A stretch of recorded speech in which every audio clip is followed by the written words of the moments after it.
Welcome back to another episode of Am I Rich Yet? A weekly podcast where we help millennials and Gen Zs spend, save, and grow their money smarter. Today we are on episode 13. This episode is part 5 of our investing series. So if you've been listening along, this is the final investing chapter. And if you haven't listened to the last 4 episodes, we'd recommend starting there so that you're caught up to speed.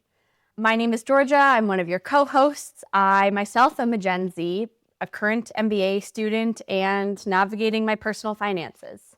Georgia, I just want to congratulate the two of us. We're halfway done. We're doing 26 episodes on our first series, and this is number 13. So we're halfway done after today. Congratulations. I love it. I'm Rob. I'm Georgia's dad, recently retired financial advisor, and my job is to help you make better decisions with your money, or moolah, as we heard in the previous podcast. Yeah. Moolah. So I have a question for you, Georgia. Okay. You have moved to a new city, a foreign city. Now, at least they speak English, but what has been the most difficult thing for you in your move to Australia? Oh, that's a good question. 2 things come to mind. First, being the move from full-time work to being a student again. Maybe I would have felt that to a lesser degree if I had stayed in Vancouver and done my studies there. But I think reflecting back, the routine I built with my job, I became very comfortable in, and suddenly my whole routine felt like it was turned upside down. And you and I are big routine people. That was a huge adjustment for me. I think it's taken me almost the last 12 months to just get into, I'm a student, now I have 5 more months left, and let's run it home. The second thing is the distance from family and friends. I say to people, I used to be able to call you or mom once a day from Vancouver, even if it was for 5 minutes. And there was a period of time where I remember our schedules were misaligned. I had classes, you guys are traveling. We had to schedule our calls 2 weeks out. A lot of people don't speak to their friends or family that frequently. Maybe once a day, people are hearing that being like, Jesus Christ, that's a lot. But it was an adjustment for me, and scheduling calls with my friends was very challenging. And my friends know it. I'm very much a person that lives in the moment. So it's hard for me to schedule those FaceTimes and calls. It's really tough for me. Fair enough. Any questions for me? I got a question for you. Because we talked about your style and fashion a couple episodes ago. Yes. I want to know what your 3 favorite clothing stores are. You can only shop from 3 stores for the rest of your life. And you need to consider, some might be an athletic clothing store, some might be more casual and more upscale. Stores come and go. I'm going to go with brands. I love Mugsy. They're an online retailer, although they do have one location that I visited. I can't remember where it was, but they're online, great for shorts, jeans, some t-shirts, etc. They're great. They stretch. They come in lots of different colors. Probably a favorite new brand that I like for men's shirts is Tory Richard. I discovered them on a trip down south, and I go to their website and they promote stuff all the time. And then one of my evil friends, when I was working, introduced me to the Eton brand of dress shirts. And I had already said that I'd never pay that money for a dress shirt, but once I started to buy them, I couldn't stop, and I got rid of all my other dress shirts. So there you go. Oh my gosh, it's a blessing and a curse. Absolutely. Now you're comfortable and you got the top quality, but you can't go back. Correct. Do you know what else that happened? What? Bombas socks. Oh, there you go. So there Bombas, if you're listening, we love your socks more than anything, and we would take a sponsorship any day of the week. But you've stopped shipping to Canada, so we don't love you as much as we did before. So anyways. Okay, what are we covering today? So like I said at the beginning, today is part 5 of our investing series. We are back another rapid fire question style podcast. So like we did last episode, I'm going to be asking you questions that we received directly from our listeners and getting you to them. You ready to jump in? Yep. Perfect. So question number 1.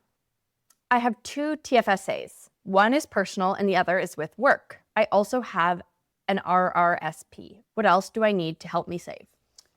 So let's talk about 2 TFSAs. I've seen so many problems when people have 2 TFSAs. You have one contribution limit and you have 2 accounts. And you don't want to over-contribute because you're going to pay a big fine from the government if you're over-contributed. The fine is basically 12% a year. It's 1% a month. So you don't want to do that, but it's really easy to do. So if at all possible, try and have one TFSA account, not two. I get it. One's at work, one's not, but that's my comment on that. I think the one account you're missing is the first home savings account. Now, if you've already got a home, you don't need that, but make sure you're maximizing the RSP, maximizing the TFSA. And if you have a home, then you don't need the FHSA. But if you don't have a home, maximize that and open it as soon as possible. And after that, we go to those investment accounts, open accounts, cash accounts that we talked about. That would be the priority there. Great. Okay. Now, I've never heard of that, having two TFSA. So if someone's in that position, or if they go speak to someone, can they consolidate that into? Yep. Okay. You can always move accounts from one institution to another. So you can collapse that. Now, if one's at work and one's not, that's more complicated. Maybe the one at work, you're not able to maximize it. So you open up your own private one. Got it. Okay. Question number 2. When should you start putting money in your RRSP if you're already doing a TFSA and an FHSA?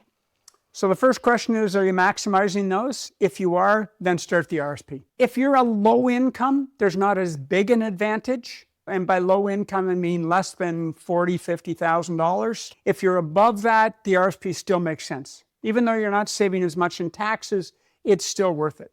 Question number 3. I have money to invest. At my age, where should I be prioritizing investments? Towards down payments or long-term investments? So I think the one thing we're missing is the person's age. Now, understand that the way we reached out to get these questions is Georgia sent it out to their friends, so the friend probably assumed that Georgia would know their age, but that may have been lost in translation. Anyways, regardless, tax advantage first. What are the 3 main tax advantaged investments? First home savings, RSP, TFSA. Next, do a blend of both. So maybe do 75% into that first home savings and then maybe 25% into the RSP. That way you're going to get both accounts going and you're going to save taxes as well. And you've got limits to each of those. Once you reach that limit, then you go to the TFSA. Blended savings, balanced. Yeah. Just in case the home purchase is 10 years away, you'd rather have a TFSA and an RSP account as well. Question 4. If I only have around $300 to invest per month, what should I invest in?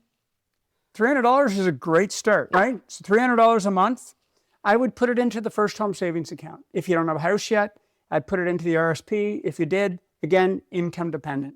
If your income's above $50,000, I'd do the RSP. If it's below $50,000, I might do the tax-free savings account. Say it one more time. Okay. First home savings if you don't have a home. Second account would be the RSP if your income's above 50. If your income's below 50, I'd do the TFSA. Next question. All things investing. What kinds of things should we have in our portfolio? And what are the best ways to keep up to date with market? When I started in the industry, you used to believe the more stuff you shoved into your portfolio, the better your diversification. Technology has changed all that. Now you can get everything you need in one fund, one ETF. You don't need to fill your portfolio with junk. It's not like your purse, right? Where you're just shoving everything in. I don't even carry a wallet anymore. I don't even carry cash anymore. I have my phone. I pay everything with my phone. And in the back of my phone, I tuck a $100 bill just in case I need something for cash. Keep 100 Canadian and 100 US just in case I'm traveling. Even better. I like to know that. You don't need to know where I hide. And now if one of our viewers sees you in the street, they're going to go straight for your phone. Exactly. I'm now a candidate to get mugged. Anyways, so inside that portfolio, you're going to have a blend of value stocks, growth stocks. We haven't covered that yet. You're going to have small companies, medium-sized companies, large companies. You're going to have companies from around the world, some from the UK, some from China, some from the US, some from Canada.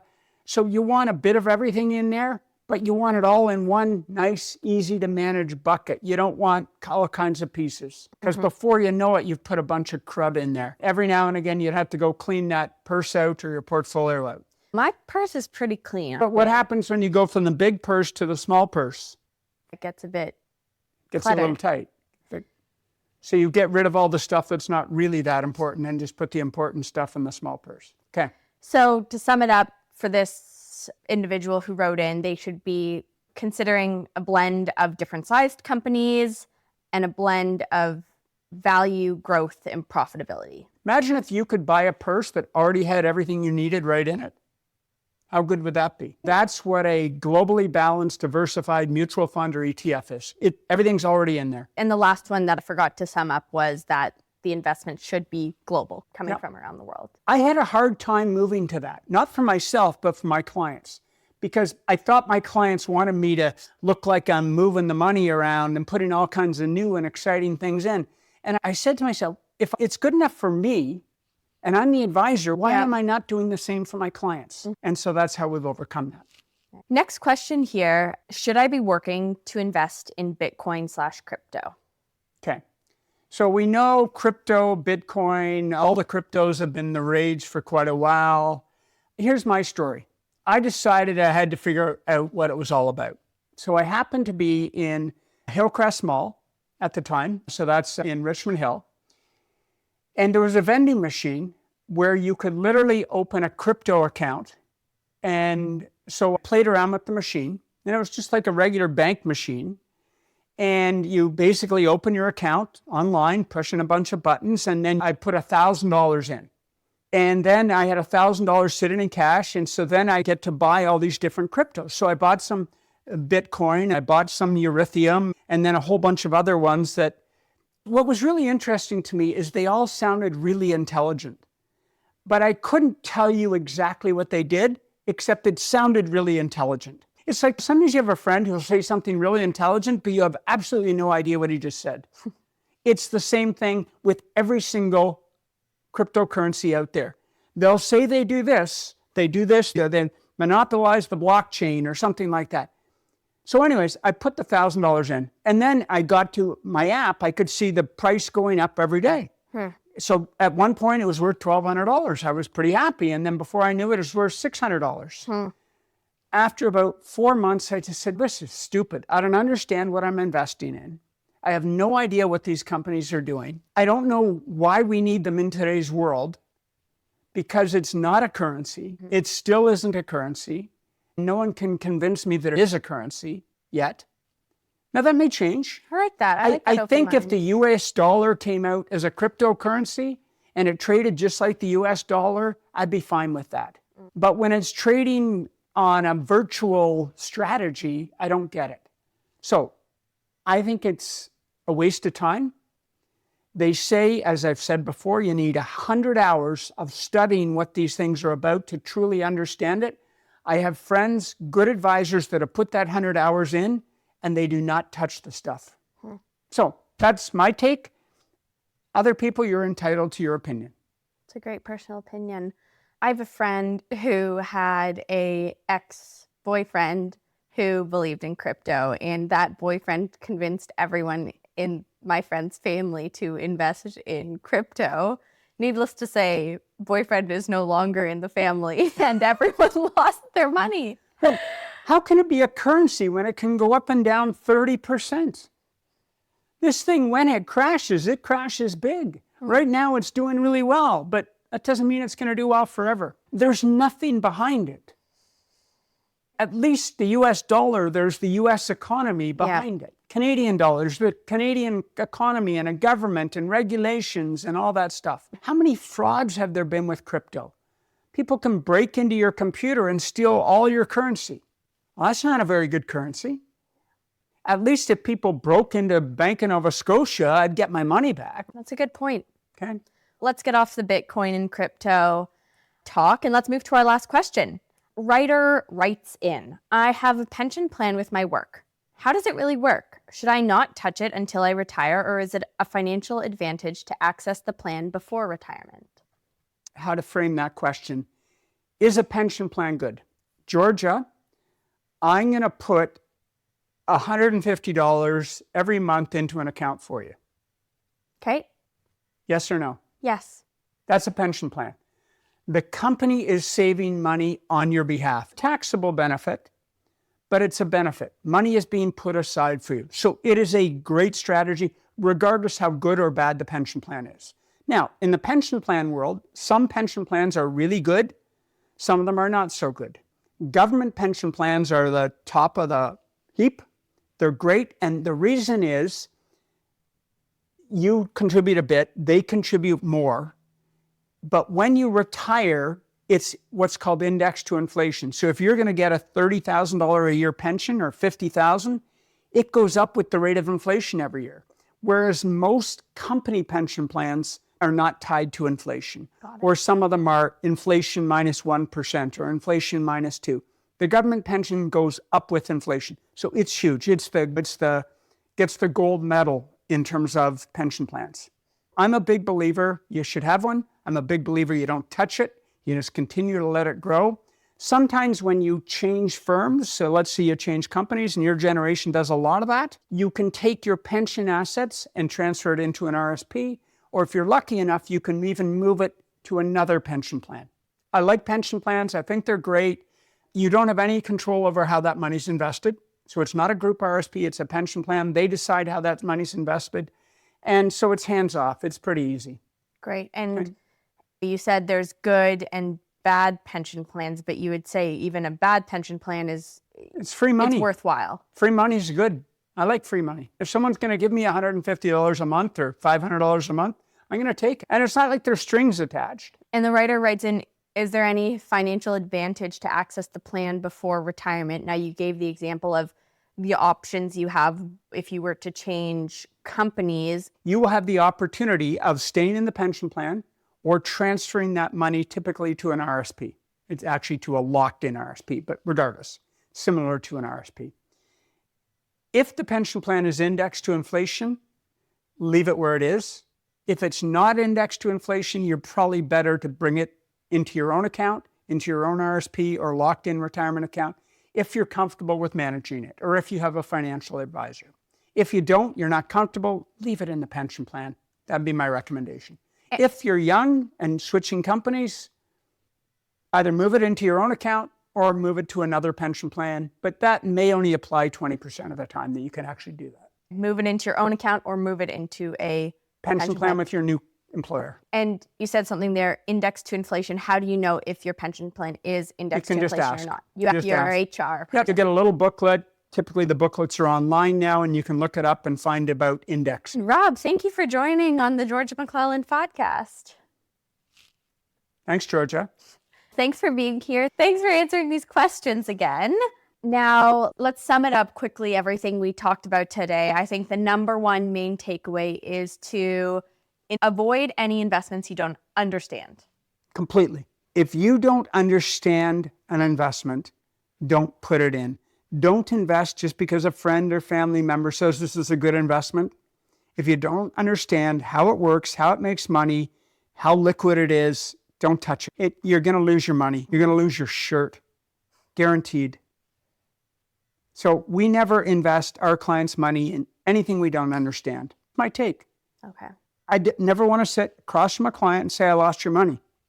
So if I don't understand the investment and I'm not going to put my own money in it, why would I put you in it or recommend that you put your money into it? Got it.